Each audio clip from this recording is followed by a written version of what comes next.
Hey, welcome to Scratching the Surface. I'm Jarrett Fuller, and this is my podcast about design criticism and practice. This is a big one. I am very excited because on this week's episode, I finally talked to the one and only Rudy VanderLans. Rudy probably does not need an introduction. He is a designer, he's a photographer, and he is the founder of Emigre, the type foundry he created with his wife, Zuzana Licko, that published the great magazine of design writing, Emigre Magazine. Rudy and Emigre have kind of hovered over this podcast since I started. The magazine comes up in almost every episode, it feels like, and I've talked to so many people who got their start writing about design in the pages of Emigre, from Randy Nakamura to Burdick, Dmitry Siegel, Kenneth FitzGerald, Mr. Keedy. It's just some of the best design writing was published in that magazine, in my opinion. And I think in so many ways, the 90s were kind of this golden age of design writing. And I was really looking forward to finally talking to Rudy about how he views that era and his work with Emigre. We obviously talk about Emigre a lot, but we also talk about his own background and his evolving interest in design. We talk about his interest in photography and why he decided to close the magazine at the time that he did. This conversation really means a lot to me. If you've listened to this podcast regularly, I'm sure you know how influential Emigre was to my own design education and specifically my interest in design writing. And I'm just so honored to have him on the show. This is truly a special one for me. Remember, if you're a fan of the podcast and want to help support it, you can become a member for $5 a month or $50 a year to receive an exclusive monthly newsletter with additional content and episode previews. Memberships really help keep the podcast going, and I just really appreciate all of your support and hope that you really enjoy this conversation with the great Rudy VanderLans.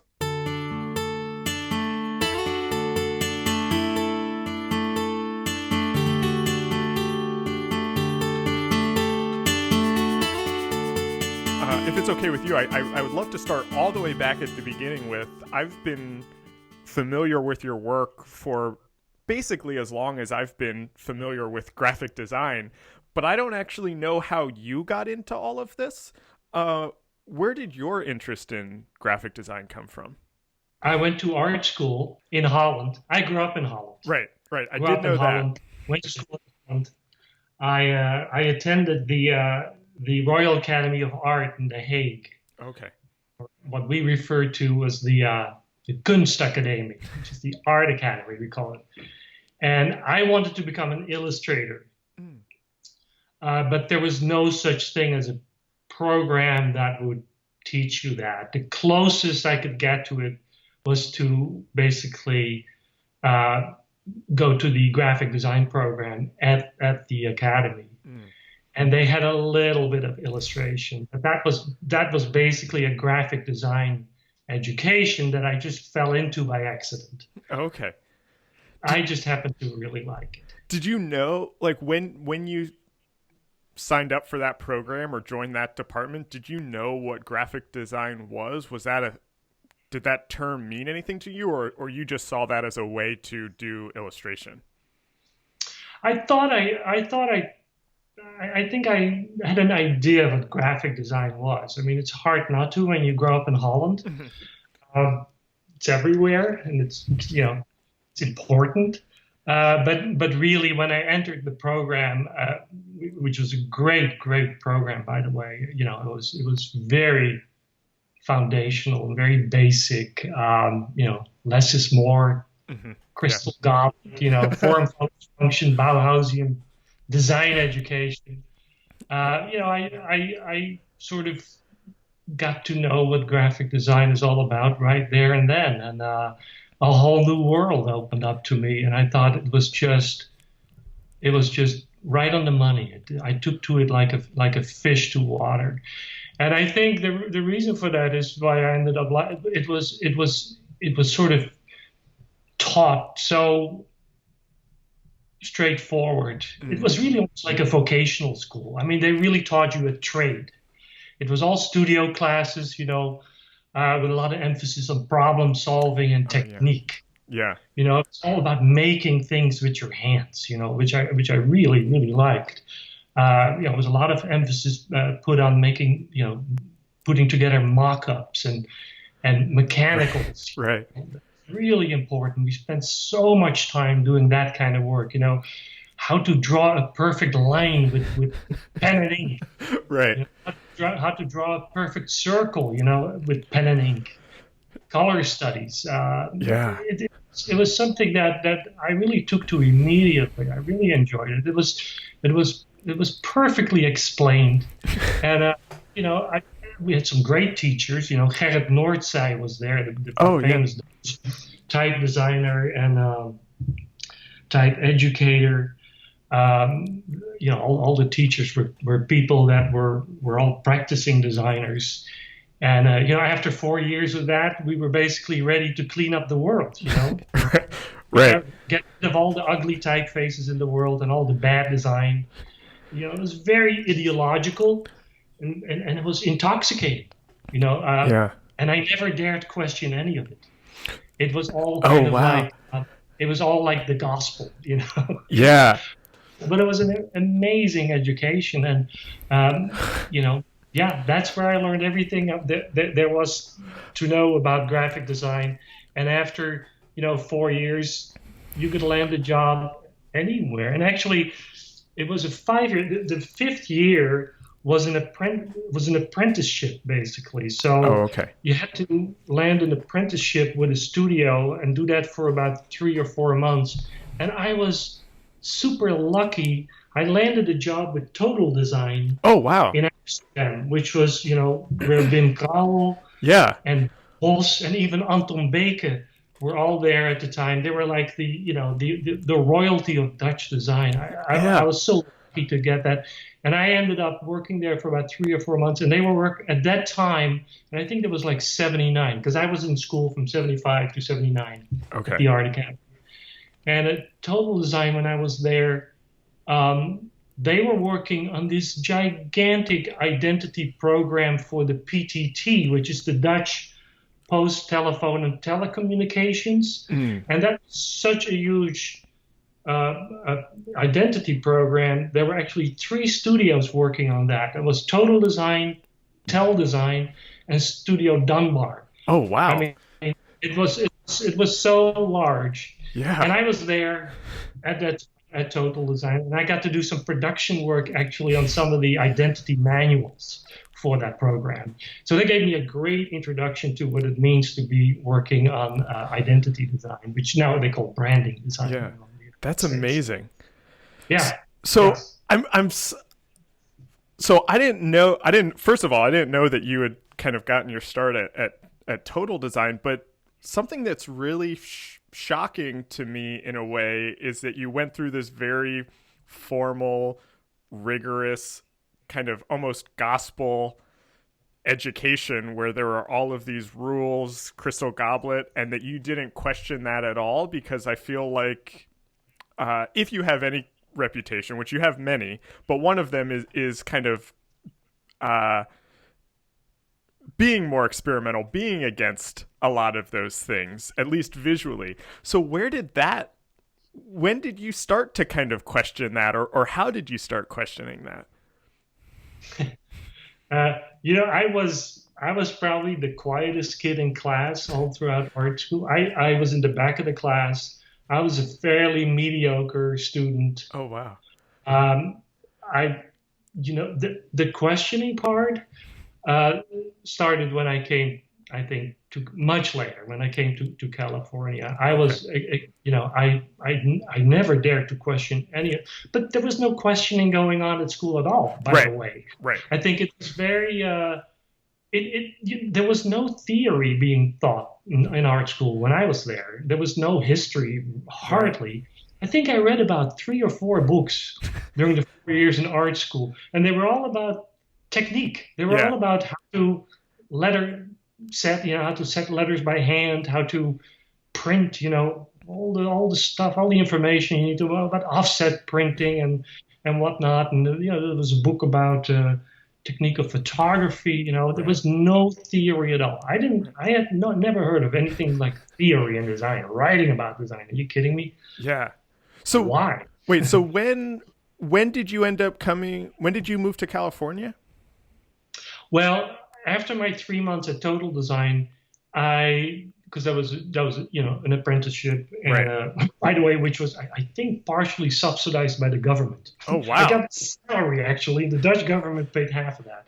Wow. Uh, Typically, I don't know if that still exists, but after that, I worked for 2 years at Forum 5, Oh, which okay. was a much smaller studio in The Hague for Bart de Groot and Joop de Ridder, and that was also, it was a small studio, but they also worked on a lot of identities, a lot of work for the government. Hmm. The Hague, where I grew up and where I went to school, that's where the government is seated in Holland. It's not the capital of Holland, but it's Amsterdam. But Yeah. the government is seated in The Hague. So Forum 5 was based in The Hague, and there was a lot of work that came from the government, a lot of departments that had their own identities and whatnot. So I did a lot of that kind of work at Forum 5, but that was cut short because I was being drafted Oh, into the army.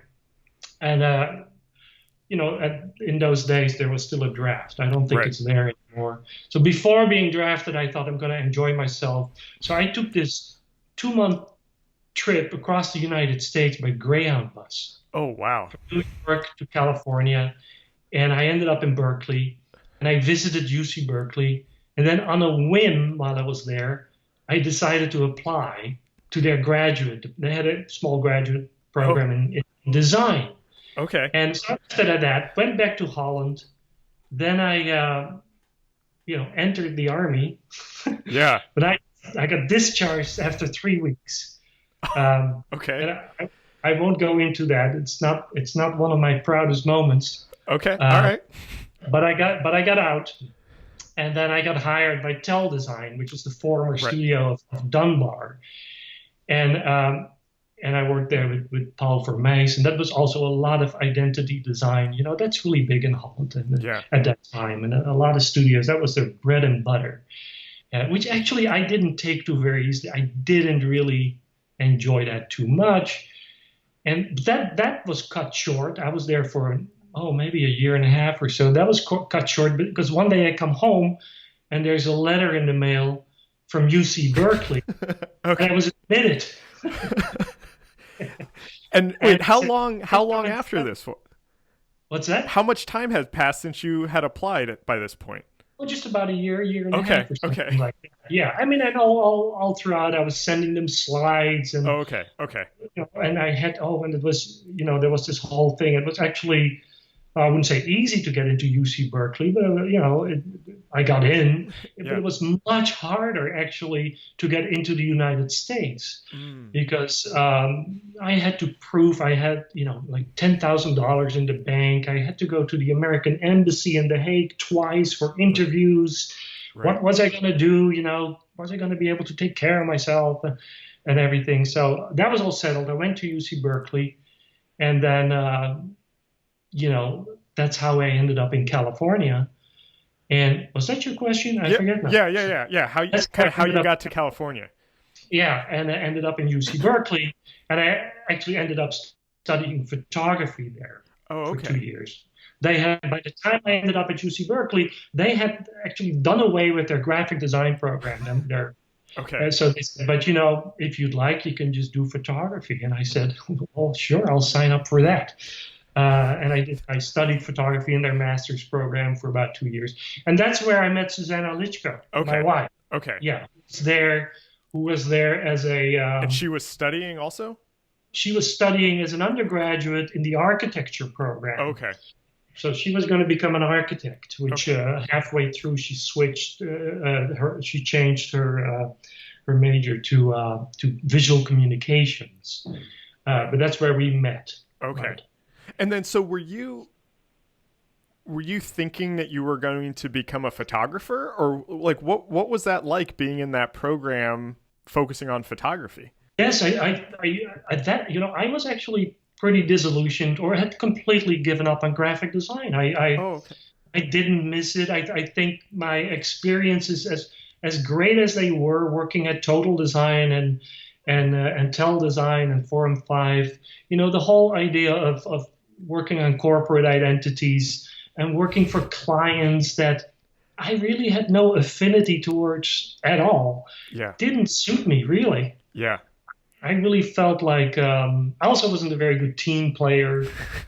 Couldn't imagine myself really working at a studio.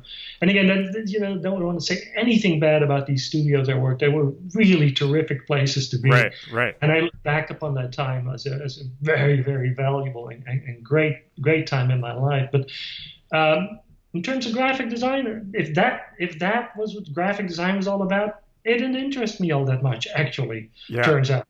And so I started doing photography, and I really, really enjoyed that. But there at UC Berkeley, I think that's where I started to, it was a graduate program. There were only 4 or 5 other graduate students there doing photography. It was very small, and it was all about critical thinking. Okay. This was UC Berkeley, and this was really difficult for me to get used to, because for me, all throughout my schooling in Holland, and it was always about making stuff and say as little about it as I could get away with. Yeah. I didn't know what to say about it. I just wanted to make stuff. But at UC Berkeley, it was the exact opposite. People would just sit around the table and talk about the work. Yeah. The work was almost like a byproduct. It was almost not very important. It was sort of a starting point to talk about stuff. Yeah. And I thought, oh my God, I made a big mistake, because it's like I have nothing to say about any of this. Nothing. I mean, I was, again, the quiet kid in the back of the class. I had a real difficulty with that. Actually, I never graduated because in order to get the master's degree, I had to do a small exhibit of my work, a project. That I was able to do. I love that. Make the photographs and everything. I was actually silk screening on top of photographs, and interesting. I pulled all that off. But I also had to write a thesis. I had to write about the work. I had no idea what to say about it. So I completely failed at that. I couldn't get that together, and I never graduated because of that, and also because I ran out of money. I had to find a job, and through some strange fluke, I ended up working as a graphic designer in the art department at the San Francisco Chronicle. Oh, wow. Okay. It was a bit of an accident, because I actually wanted to work. I felt I had to go and make some money after school. Photography wasn't going to pay the bills. I said, well, I'm a graphic designer. I can work, show my portfolio. I can, find a job problem. I felt very confident about that. So I wanted to work for Chronicle Books. So I called up Chronicle Books, and I said, can I come show my portfolio? And they said, yeah, sure, come on by. Go there, and I show up, and it turns out I had called the wrong people. I had called the Chronicle newspaper. So wow.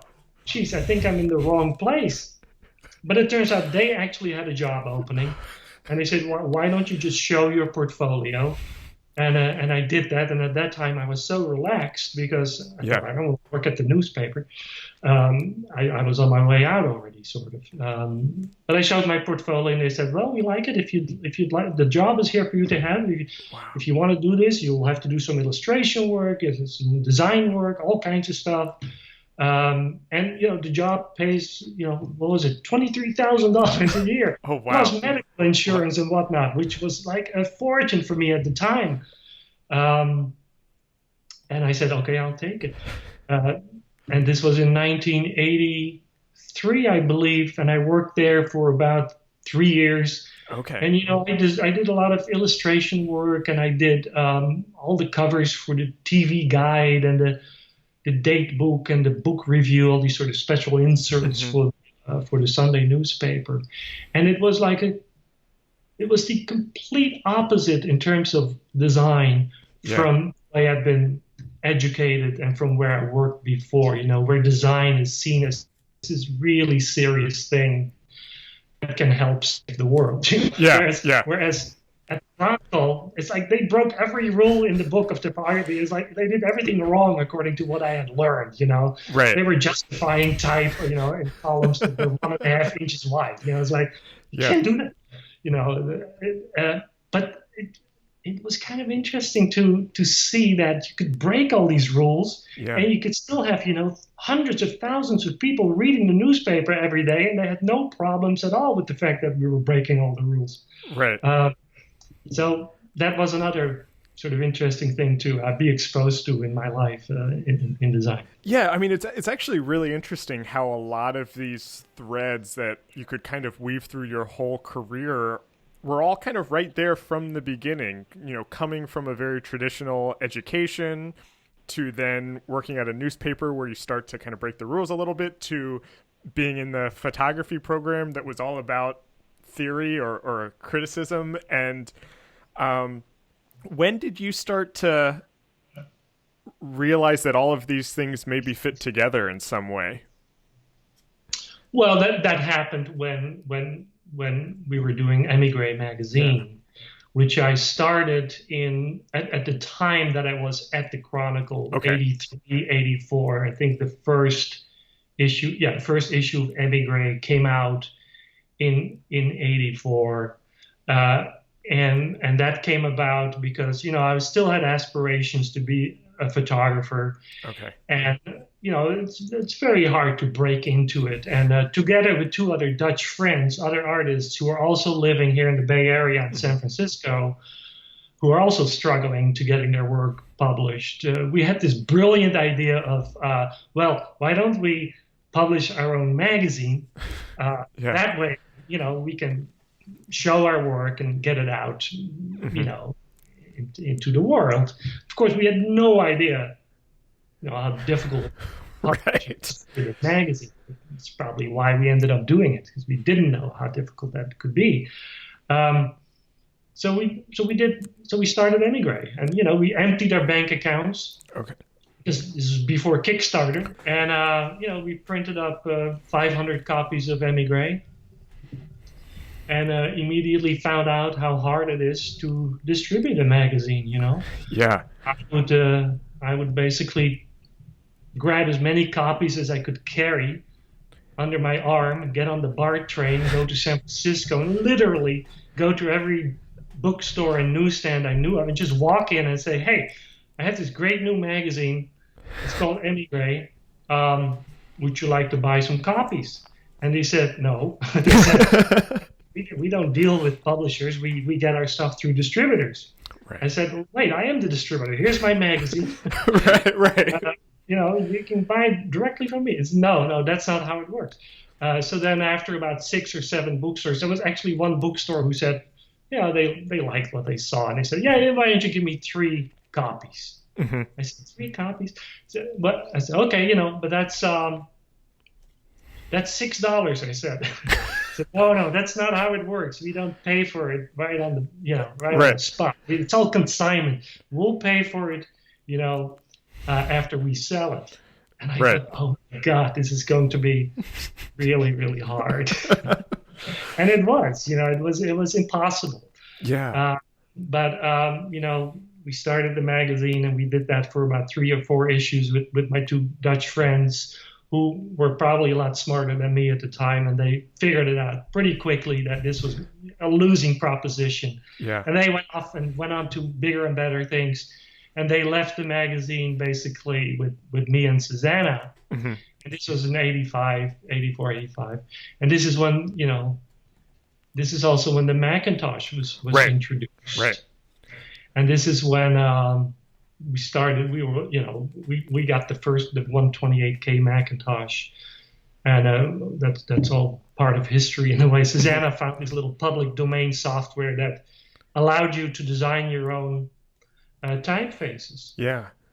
Which, had always been possible for anybody to design a typeface, but it was always really, really hard to then implement it and actually use it. But, the Macintosh made all that possible. You could literally design a typeface. Mm-hmm. I mean, with bitmaps, this was before Postgres. Bitmaps, placing little blocks on top of each other, so to speak. But you could store it into the computer, and you could then use it. Yeah. And Zuzana loved it. I mean, she started cranking out typefaces, and I started using those typefaces in the magazine. We printed out on an image printer and whatnot. and we put it on a stat camera and statted it down. Yeah. And that became for us, a cheap way to do typesetting for the magazine, because up to that point we had to basically buy typesetting, which is very expensive, or we used a typewriter and whatnot, or Letraset and whatnot. So, but this Macintosh allowed us to design our own typefaces and then actually set type with it. And that, saved a lot of money with that. Plus, it set us completely apart from every other magazine. Right. In terms of the typefaces that we were using. And that actually caused a lot of people to pay attention, I think. And what was Zuzana doing at the time? Was she working as a designer also? Yeah, she had started slowly to work as a graphic designer, and she did small design jobs here and there. But when the Macintosh came out, and later with PostScript, Adobe started to digitize a lot of the classic typefaces, and they needed people to basically do the bitmap editing for all those typefaces. Because, screen presentation, every size was bitmap edited. Oh, wow. So Zuzana spent just hundreds of hours bitmap editing, the classics, for Helvetica and Basketball for Adobe. Oh, wow. I did not know that. So she was doing that. That was a fairly decent income for her. And then she was doing still, small graphic design work. So we just basically scrambling. Mm-hmm. And for a little while, actually, when people started noticing the bitmap fonts in Emigre Magazine, some graphic designers were sort of intrigued by it, and they would contact us and they would ask us, we'd like to use these typefaces in our work. How can we do that? So Zuzana would literally typeset bitmap fonts for other designers. So they would order headlines from her. She would set type on the Macintosh computer. She would basically stat it down on a stat camera or blow it up, and then she would sell a line of type. Oh, that's amazing. On photographic paper that graphic designers would then use and would put in their, into their layouts by pasting it up. Yeah. I mean, so it's interesting to me though, because I'm curious kind of when you realized, let me back up for a second. I think it's interesting that kind of the way that the magazine started to gain attention was through this kind of customized or kind of interesting or different typography. When did you guys realize that both sides of that could be an interesting business, both the type design and this kind of new publishing venture, that you were able to kind of go out on your own and say, this is actually possible? Right. Well, I think we quickly understood that the magazine was just the perfect promotional tool for the typefaces. Right.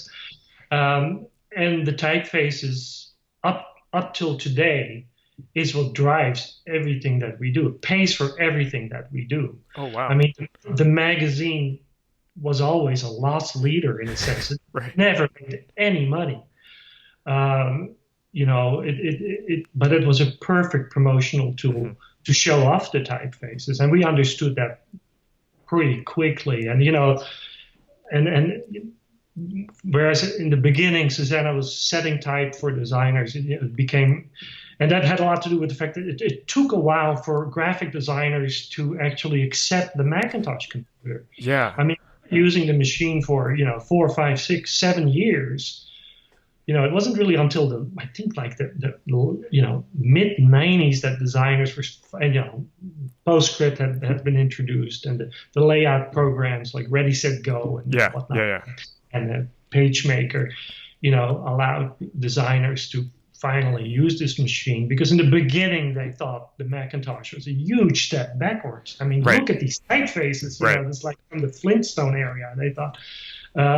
So there was, but little by little, designers started to see that there was some value there, and before we knew it, they were asking not just for us to set type, but they were asking, can we get copies of the typefaces? And we go like, you know what? Yes, we can make copies of them and sell them on disc, and put the fonts on floppy disks and started selling the fonts that way.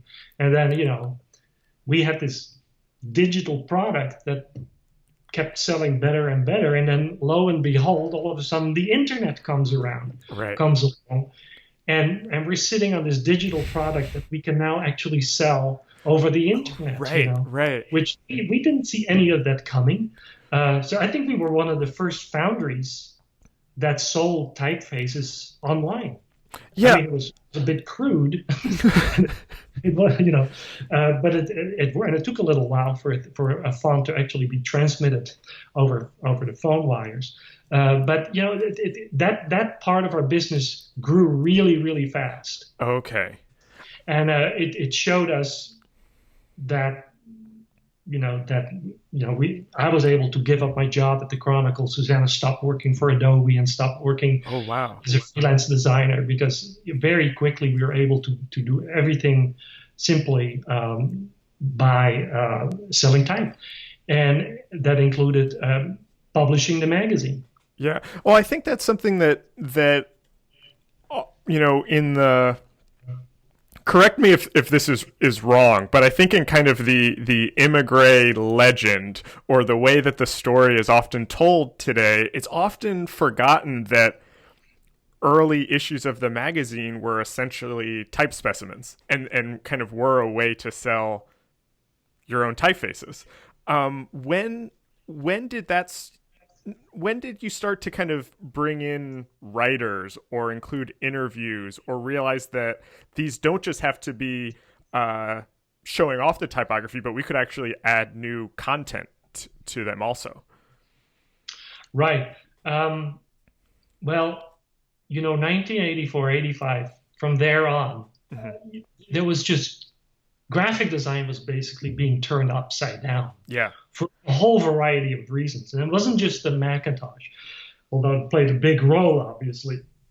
But, it was also the time when postmodernism started to pop up within the discussions that designers had. There was a lot of interest in the vernacular.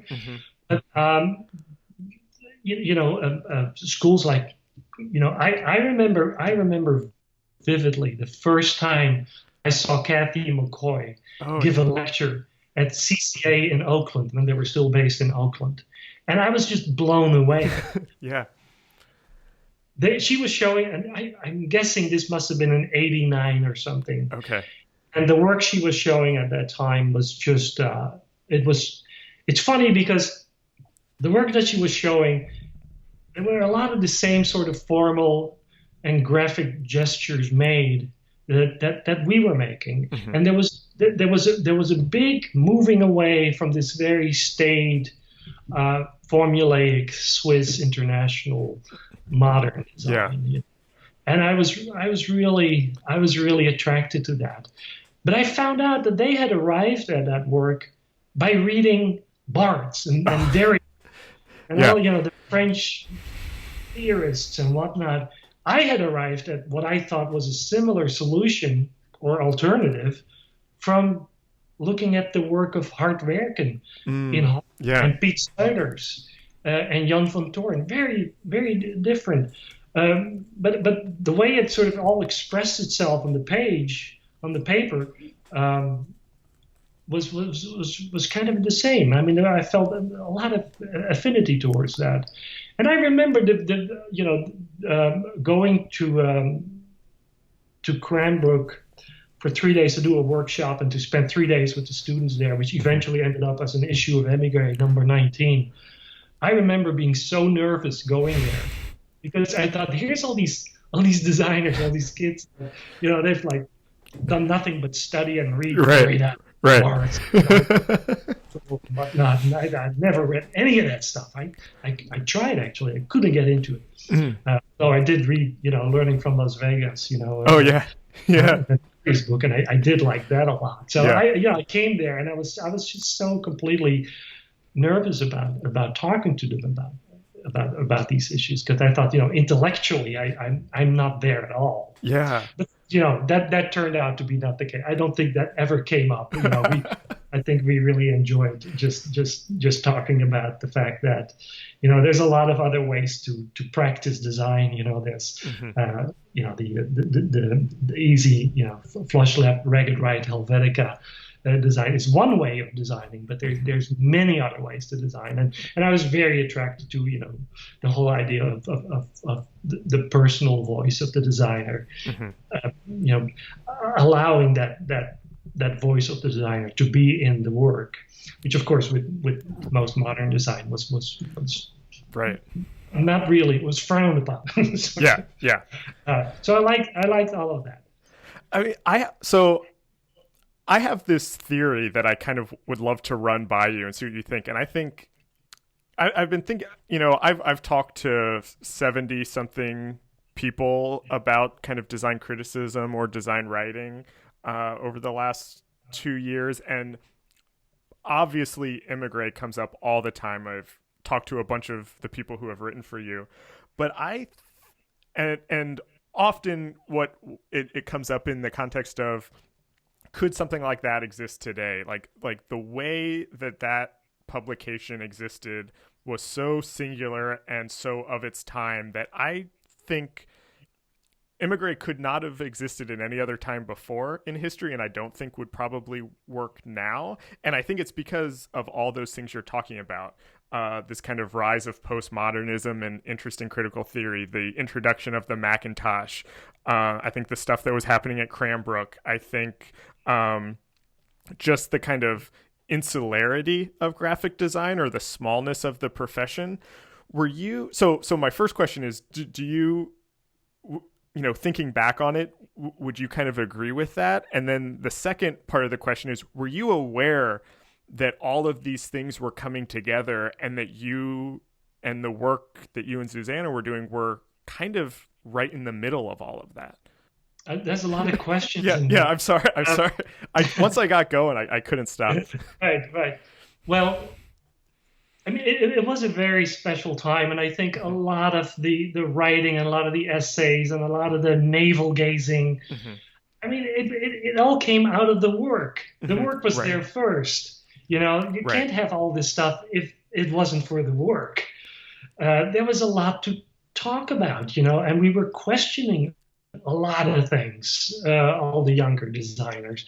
And then the older designers, and this sounds terribly ageist, but, the established designers, to use a better word, they started to react to what we were saying. And the thing is, it all played itself out within a couple of magazines, publications. It was Print Magazine, it was I Magazine, and it was perhaps Emigre Magazine.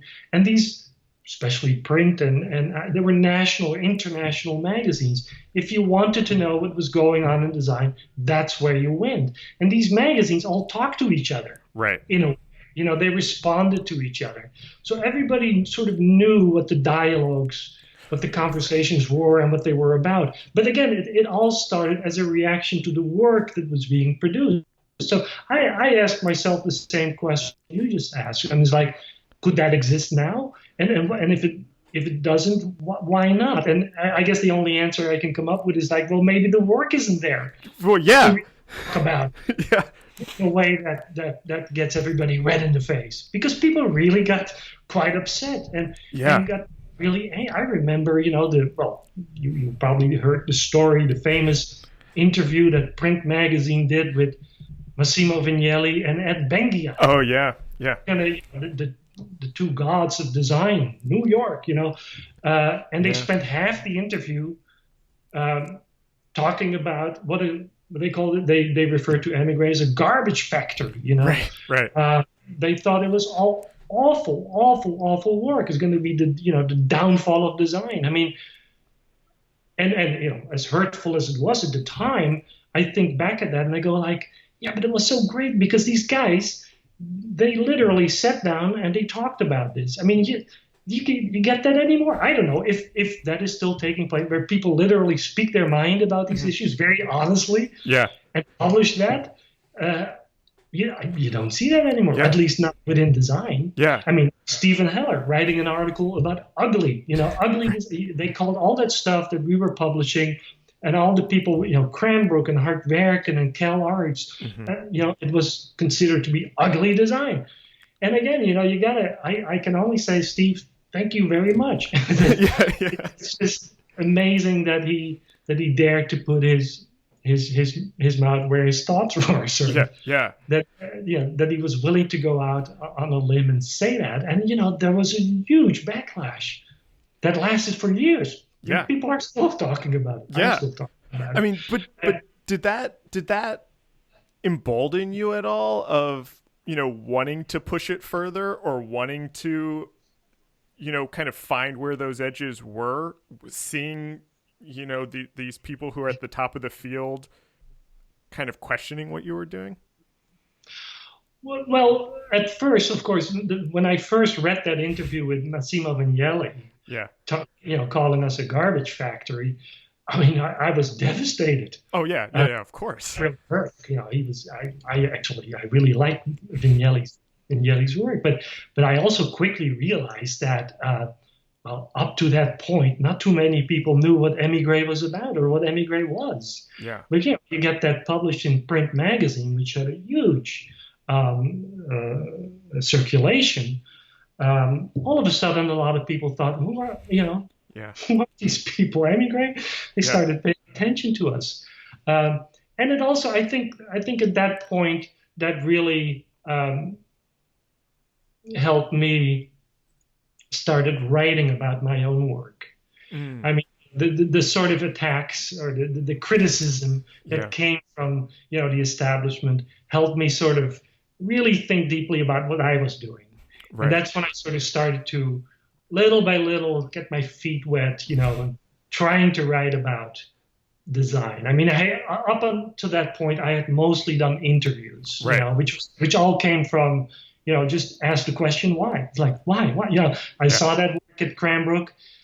It looked a little bit like what we were doing, but I wanted to know how they arrived at it. And so I just kept asking the question, why are you doing? Why are you doing? It's like, you can fill interviews. You can do interviews like that and fill many pages of Emigre, which is what I did.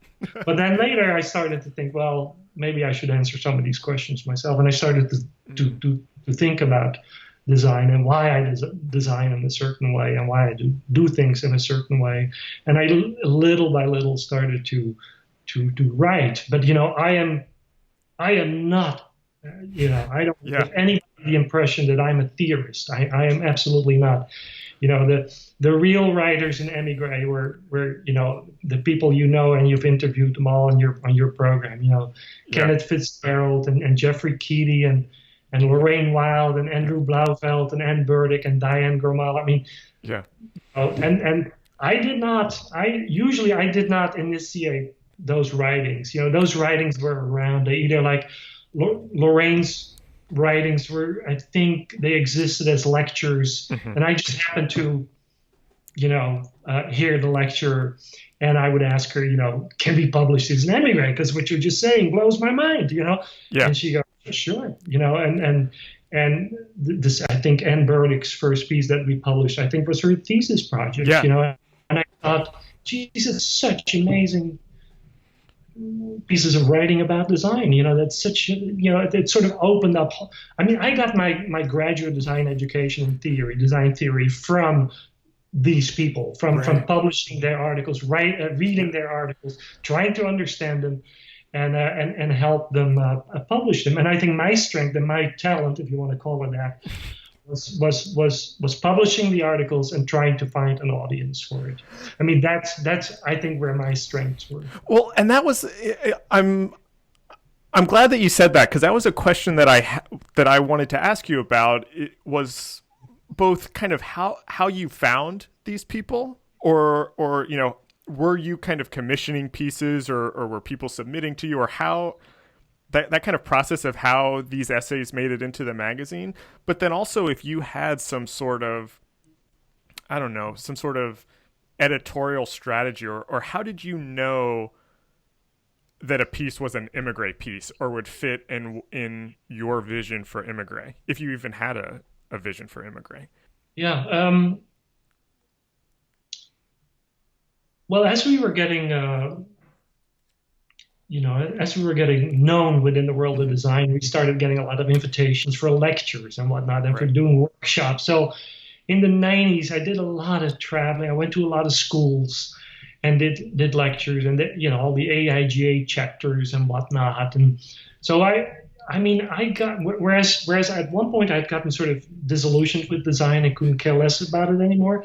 At that time, when I got back into it and when we got really into it with Emigre and with the typefaces, I was just eating, sleeping, and dreaming graphic design. I everything that was going on and everything that was being said. I read all the magazines, and so I went out and granted, there weren't that many people actually writing about design. It's not like I could go out and pick and choose. If there were just a handful of people writing, and if they did write something, and if I did come across something that I thought this is really something that's worthwhile to share with a larger audience, I would beg people, can I publish it? And they said, sure, we're not doing anything else with it. Nobody else is publishing 20 or 30,000 word essays. If you please go ahead. I had some very big pages to fill, so I was always happy to do that. But how did I find all these? I don't know, going out to people, going to the schools and they'll find out about you. I mean, people did submit from time to time essays, but there wasn't that much. It was slim pickings, There weren't that many people writing. I mean, and understandably, because it's not anything that you can base a career on. I mean, it's, most of the essays that we published, we would pay Jeffrey, or Lorraine $500 or $750, or we trade for typefaces. And that's what we could sort of afford, and you can't make a career out of that. Right. Did I mention Andrew Blauvelt? I have to mention Blauvelt because he was one of the great writers that I was so happy to have. Proud to publish his work too. But so it was slim pickings in the area of writers, and this is one of the big problems, and that's the other reason perhaps why it never took off, and why it never became anything bigger than what it was, because nobody is going to commit to become a full-time design critic, graphic design critic. There's Rick Pointer and there's Steve Heller, and both of these guys have to do other stuff still to make a living off of it. So what you're getting is people who are writing on the side. It's not their main thing, which is really what you need if you want to develop people who are really, really good at this and maybe develop a personal voice also with their writing. But there is just no outlet for it now. There wasn't then, except for Emigre, but that didn't make him any money, and there definitely isn't now. Yeah. I want to go back to something that you said earlier about when you were disillusioned with graphic design and didn't want any part of it, and then as you were working on the magazine, you were kind of obsessed with it and kind of reading everything, and it's kind of. I see a lot of parallels to that, to my own career and my own relationship to graphic design. And one of the reasons why I went back to grad school is because I was kind of feeling disillusioned with it and not sure it was the thing that I wanted to do anymore. And that then birthed this podcast in a lot of ways. And I'm kind of back into it in a lot of ways.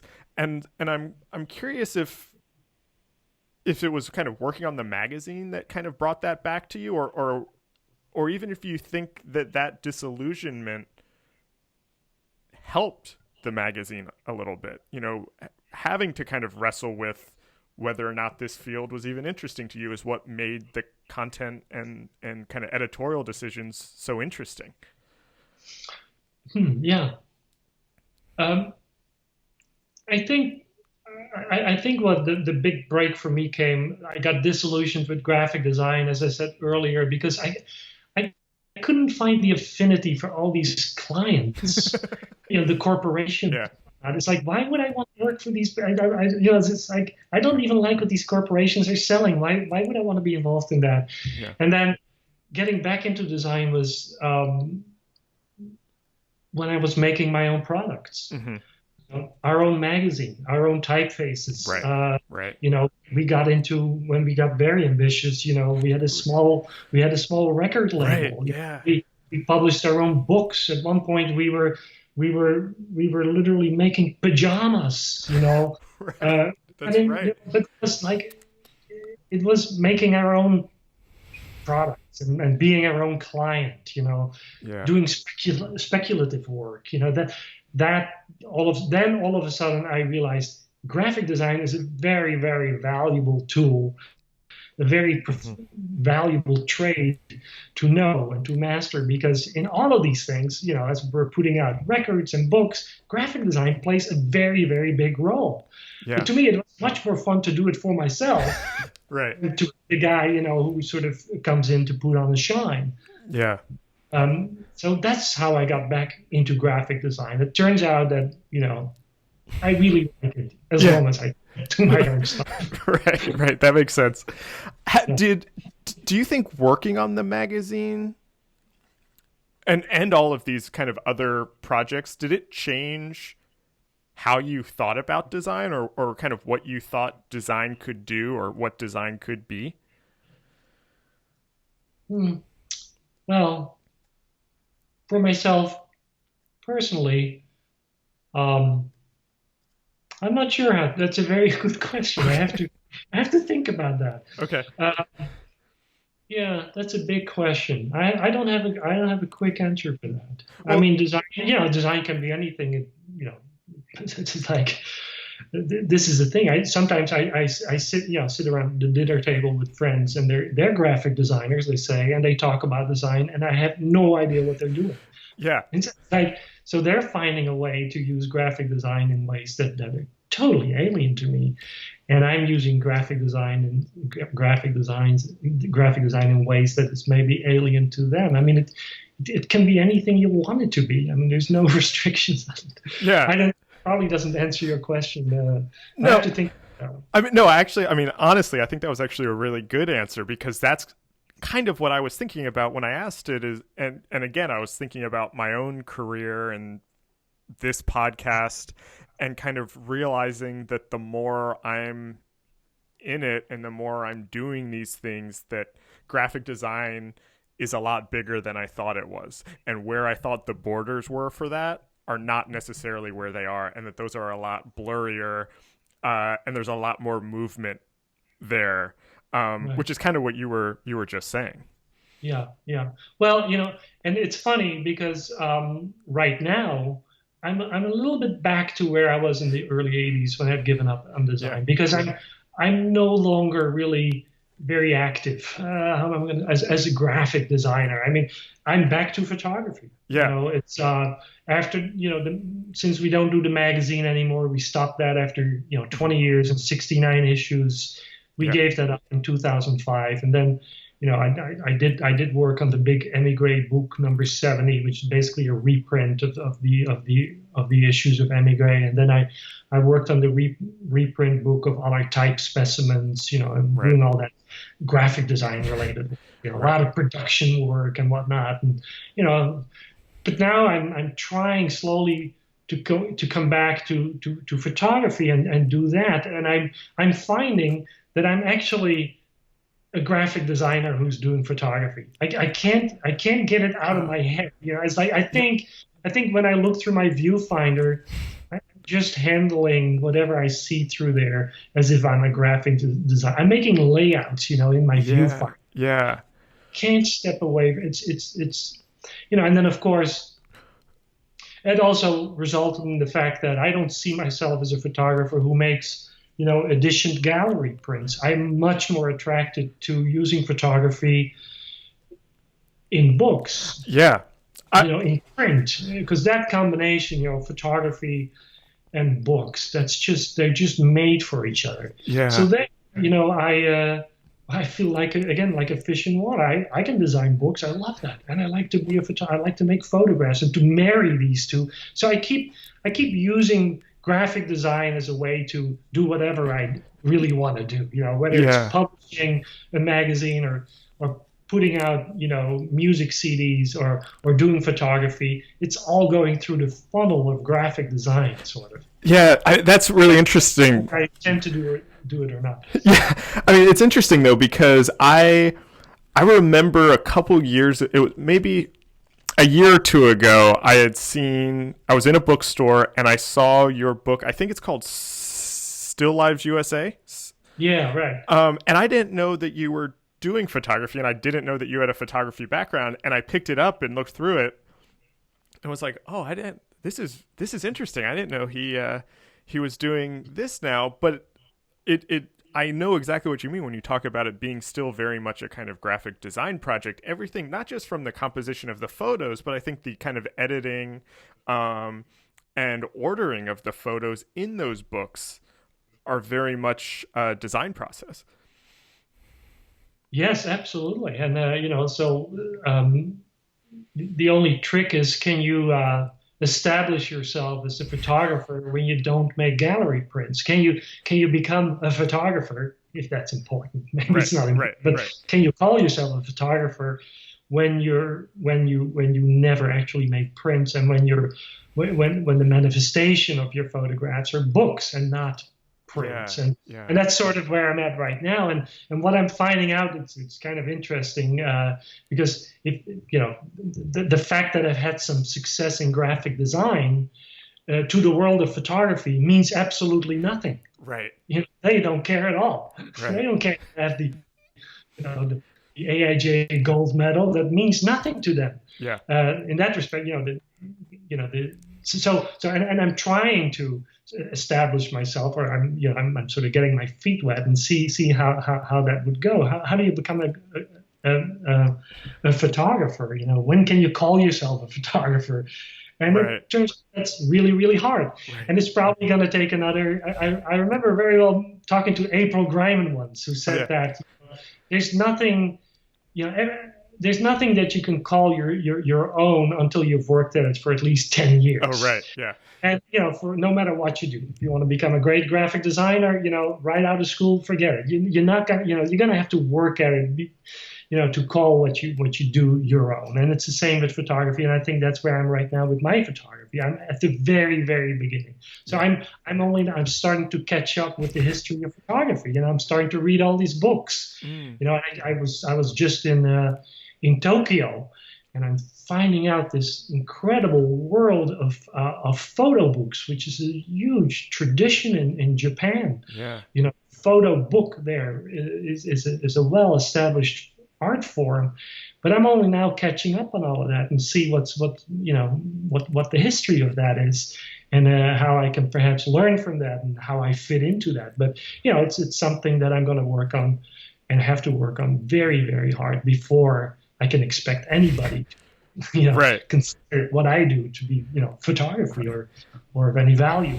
I want to ask you something about that, and it's something that you actually said to me in an email when we were scheduling this, that struck me and I found interesting, because it was something that I hadn't realized about myself, where you said that in your photography work, you're kind of consciously not thinking about theory, or not trying to bring theory into that work.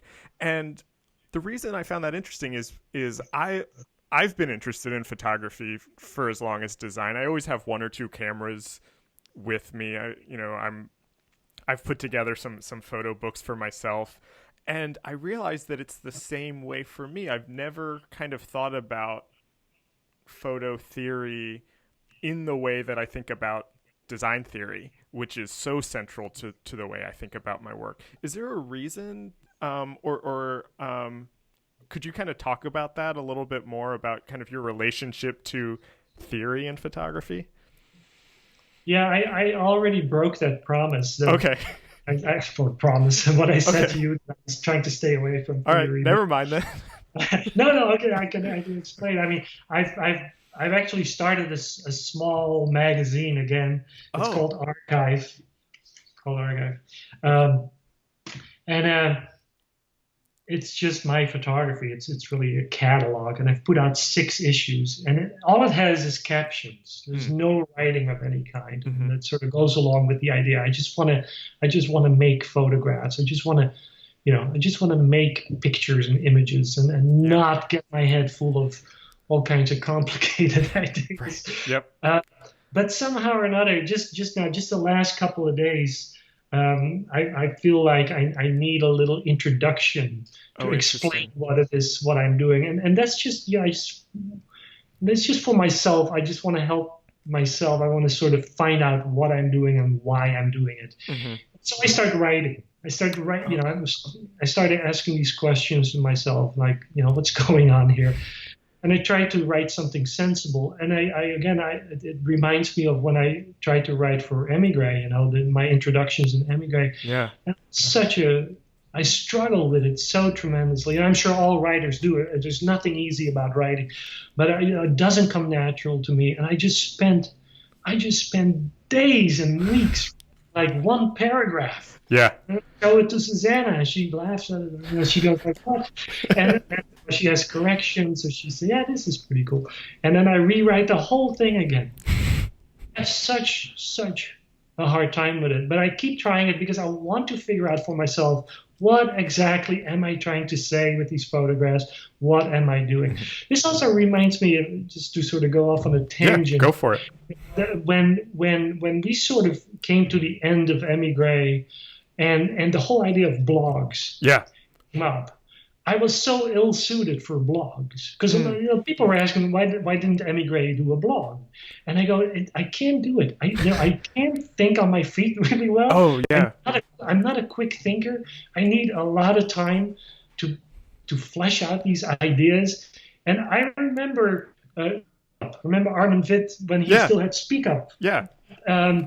That was kind of an interesting blog, and at that time, the very beginning, people were still writing fairly lengthy replies. Yep. It wasn't 140 characters. People were doing it, and I remember posting a few replies, sort of trying to get into it. And I remember writing these 2 or 3 paragraph replies, and it would take me like 3 or 4 days to write. Yeah. And then I would sit with my finger hovering over the mouse, like, shall I send it or not? It's like this is not for me. And that's why Emigre never got involved in blogs, and this sort of drive-by criticism, that you can see under consideration, where people talk about branding and logos. I mean, it's great that it exists. I'm sure. Obviously, it's really popular, but I can't get it. That's just not for me. Because writing is really difficult. It really is. And I also think it's when you write something, I think it's really. I always think it's going to last. Right. I want it to be halfway decent. So that's my old-fashioned idea. That's why I'm very fearful of these interviews. This is like everything I've said now. That's it. You're not going to edit it. That's it. And I it was really actually daunting for me to do this interview. Also, or mostly maybe because I had listened to Elliot Earls's interview. Yeah. Which I think was one of the most brilliant interviews. Oh, good. On both sides, you and him, that I've ever heard done with a graphic designer. It was so inspirational. I thought, I listened to it. I was like, Jesus, I want to go back to school and study with Elliot. I'm like, pull that fella, go back at age of 62. I thought that was an amazing, amazing interview. I mean, the denseness of what Elliot was saying and the ideas that he, off the top of his head, was able to sort of communicate. I can't do it. This is very obvious right now. So anyways, to go back to what we're talking about, the writing, I'm trying it again, but it's difficult. But it does help me because it does feed back into what I'm doing. Yeah. A little bit, I have to focus myself from time to time, and writing helps me focus. Yeah. Well, so first of all, thank you so much for the compliment on Elliot's. That it really means a lot, and I'm glad that you thought it was interesting, because I felt I felt like I was the same way, and I was a part of it where he was just going so. I felt like I was just trying to catch up to make sure that I could, follow up with his questions because I felt like I wasn't thinking fast enough. So I'm glad that didn't. Well, you're come doing through. very well. You were doing very well now too. And by the way, no disrespect to all the other people that you interviewed. I think I'm really enjoying listening to all of them. It's really interesting how people's. This is the great thing about these interviews. It's like people's personalities come through, right. So which you don't see in the writing because the writing can be very different from how people speak, obviously. Yeah. Oh well, but that actually kind of leads into the next couple questions I had, which start to kind of wrap this up a little bit. There's more? I have a couple more quick questions. But because I thought it was interesting, I wanted to ask you about ending the magazine and blogging. And I know you've talked about that. We've talked about it already, and I know you've talked about that in other interviews that you've done. But I'm kind of curious about when you knew that the magazine was done. And was that kind of related to your own relationship to graphic design, or was it kind of related to blogs and just the changing way that people were talking? I think it was all of those things together, probably. Mm-hmm. Nothing lasts forever. Yeah. And, some people may say, I may even agree that we may have even done it a little too long. Although, there was a little glimpse there right towards the end when we were almost completely a design theory magazine. I was sort of, there was some very interesting new voices coming forward. There was Rob Gianpietro and Dmitry Siegel and David Kamayanka and Randy Nakamura. Yeah. They had just all started to write. And I thought, oh my God, maybe there's hope here. That, these guys were writing really interesting stuff. And then, but the thing is, the audience for it didn't grow, and this was always the problem with design writing. There was really no audience for it. I mean, Emigre, we've gone, we've sold subscriptions. We could never sell more than about 2,000 to 2,500 subscriptions, and then maybe distribute 2,000 or 3,000 copies to stores. Mm-hmm. At one point, we decided to make the magazine free because we figured that the magazine is a great promotional tool for the typefaces, and we're sort of limiting ourselves by selling subscriptions. Maybe we should just make the magazine for free. Oh, interesting. Get much larger circulation, which we did, and we said, we basically send out. We got about 40 to 50,000 copies for each issue, which we send out for free to our mailing list. Mm-hmm. And, everybody loved it. Then we decided it got to be very expensive to do this for a long time, but it cost a fortune to do it. I bet.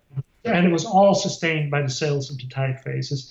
So then when we switched it back, after having a circulation of about 1,000 copies, we switched it back to subscriptions. And again, we could not sell more than 2,000 or 2,500 copies. And these were the people that were really dedicated to the magazine and who were probably interested in reading, all the design theory that we were publishing. So there was never really a room to grow. And even those last 6 issues, which were co-published with Princeton Architectural Books, where we thought, maybe they have an inlet to a larger audience that is into it did not. If anything, it shrank. Even it got to be smaller. So in the end, you go like, we were basically talking to the same small group of people all the time. It did not grow. So that didn't help. Right. Continuing. That was one of the reasons also where we thought, well, maybe this is the end of it. It was a lot of work to do it. It was an enormous amount of work. It cost a lot of money, and as our audience who were really into reading design theory didn't grow, and at the same time when the blogs came out and the internet and all this kind of stuff, that really exploded. Yeah. People seemed to love that. We thought, okay, maybe that's what people want. Yeah. And I kind of, I didn't feel the same excitement anymore for graphic design. It's like, the stuff that people were really getting excited about, for instance, Under Consideration, which is a very popular blog, logos and branding, it does not interest me at all. But that seemed to interest a lot of graphic designers. And obviously, that's their bread and butter. Yeah. I can totally see that. But it didn't interest me. I didn't see any kind of an inlet for that to talk about with any kind of passion to it. Yeah. So all these things combined, we thought, and again, nothing lasts forever. We thought, let's just let's just kill it. Yeah, yeah. Do you think? I'm curious. Kind of. Do you have? What's your relationship to it now? Do you think you would ever come back to graphic design or to design criticism, if we want to call it that, or design writing? I don't know. I've never made many plans. People always ask us, all the way through our careers with Emigre, it's like, what is your 5-year plan? It's like a 5-year plan. Yeah. We're happy to get through the next 5 days. Yeah. And for this too, I don't know. Maybe I don't know. Right now my head is full of photography and I should say that I don't want to shortchange my company. I mean, our paychecks still come from Emigre, and we spend, Zuzana too. We spent a great deal of our time still selling typefaces. I mean, that hasn't really gone away. Right. And that keeps us really, really busy. I mean, Zuzana has been very hard at work doing, sort of retooling a lot of our very old typefaces, sort of bring them into the 21st century with, expanded character sets and whatnot. So that continues. Another thing that I've been very busy with the last year is, if there's still time to talk about all this, is that, Emigre donated its entire archive to the Letterform Archive in San Francisco. I don't know if you're familiar with the Letterform Archive, but it's a nonprofit. It's a brand new archive that specializes in graphic design and type design. And was started by Rob Saunders in San Francisco. It started with his personal collection of graphic design and type design related publishings, and it's now probably one of the largest archives of design and type design in the world. It is an amazing thing, and we decided to archive everything we've ever produced, all our correspondence that existed from the magazine and the correspondence with the type designers, all the preparatory sketches of Zuzana's typefaces, all the old paste-up boards. We found these old paste-up boards of Emigre #1, which I had saved. That's all at the Letterform Archive, and it's a great place to go. You cannot imagine what they have there. I mean, you can't think of anything. Yeah, the most obscure little type specimens that were published in the 20s. They'll have copies of it, and you can go there and you can actually look at it and browse through it and whatnot. It's a wonderful, wonderful place. And I've been very involved in sort of housing our archive there. And so busy with all of these graphic design related things still. Yeah. Well, the reason I ask is because as I had mentioned to you, I kind of discovered graphic design in the early 2000s as a teenager. And this was right at the end of Emigre. I remember that the end of the magazine, I should say. And I remember reading the older issues and feeling like I had just missed like the best moment in graphic design history, just with the Macintosh and with postmodernism and all of these people talking about theory and criticism and Emigre. And I thought I had kind of missed it all. And in a way, I think that there was something really special about that time that I probably did miss, but I'm curious if you think, kind of from your point of view, are there other big changes in the profession that could allow for that type of thing again, where everyone's talking about the same thing? There is work that's kind of agitates people a little bit, like we talked about earlier. It's all kind of there aren't these types of debates anymore. Do you see anything like that coming again, or is there a certain stasis now?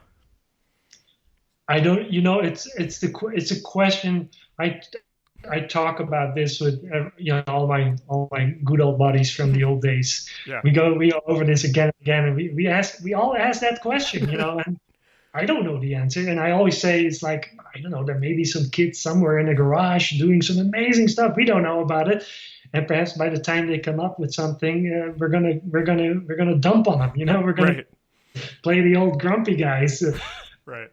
We're going to be the Massimo Vignellis, and but it hasn't happened yet. I don't know. I don't know the answer to that. And again, it was a very, it was a very special time in a way. I mean, the Macintosh did have a lot to do with it. It really, and the really the exciting times, if you look back in time, the history of graphic design, when things really changed was when technologies changed, Yep. So we were right in the middle of one of those. So we were just lucky, we were super lucky. We really realized that. And there was just a confluence of very interesting things all coming together like a big bang, sort of. Yeah. I'm sure it can happen again. Yeah. And and you're going to be ready for it. You're set up very nicely. I mean, I hope so. I mean, that's what we realized when we were doing it. We weren't so aware of it at the time. I mean, it's like, but we figured it out, and we realized the least we can do is because it was being ignored for, the Macintosh was ignored for a long time. Designers thought it was a step back. Mm-hmm. I'd read Print magazine in 1987, and there was nothing in there about it. And it was like, how come they're not talking about this? Right. It's like me and my friends, we were talking about this stuff, and we were going like, this is like amazing what's happening. Yeah. Nobody else was talking. So we thought, well, why don't we talk about it?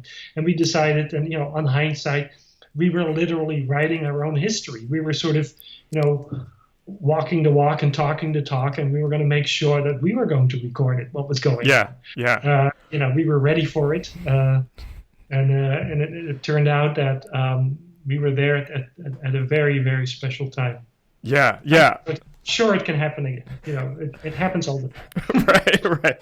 Yeah. Well, I mean, and I just, I love that was kind of your approach, and that you did record all of that, and you did talk about those things. And I feel like so much of my interest in design, so much of how I think about design, so much of this podcast and this project has origins to what you were publishing in Emigre. And I've talked to Keedy and Rob Gianpietro and Dimitri Siegel and Burdick.